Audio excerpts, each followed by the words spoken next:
হচ্ছে Souvik the Mirchi Bangla originals এর courtroom drama যেটা এসে গেছে, অর্ডার সেটা নিয়ে তোমার অভিজ্ঞতা বলো। আমার অভিজ্ঞতা, রেকর্ডিং এর অভিজ্ঞতাটা ইম্পর্টেন্ট।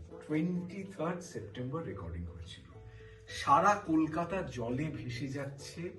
আমি বাড়ি থেকে বেরিয়েছি 1 কোমর জল, সেই জল অতিক্রম করে আলটিমেটলি মির্চি স্টুডিওতে, এবং সেখানে অরুণিমা রেকর্ড করছে, আর কেউ নেই।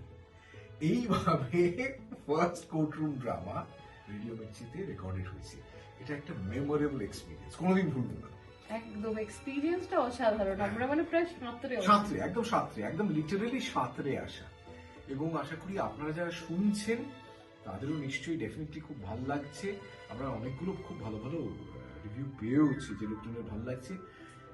আরো মানুষ শুনুক, কারণ খুব ইন্টারেস্টিং কাজ হয়েছে, কমপ্লিকেটেড সাইকোলজি, এবং বেশ পরিশ্রম করে লেখাটাও হয়েছে। তো আমরা এক্সপেক্ট করব যেটা সবাই শুনে এটা একটু শেয়ার করুন। তার সঙ্গে সৌভিকদা আছে, ইন্দ্রাণীদি রয়েছে, কমলেশ্বর মুখোপাধ্যায় রয়েছে, তাদের অয়ন্তিকা রয়েছে, সৌমেন রয়েছে, তুমি ন্যারেট করেছো, তোমার দারুণ গলা। এবং আপনারা শুনুন, মানে এই ভদ্রলোকের গলা। আমি তো শুনবো যখন আমার সেই স্মৃতি ফিরে আসবে, যে সাঁতরে সাঁতরে গড়িয়াহাট ক্রস করছি, এই সমস্ত ক্রস করে এসে মির্চির অফিসে ল্যান্ড করছি। অবশ্যই শুনুন এবং জানান।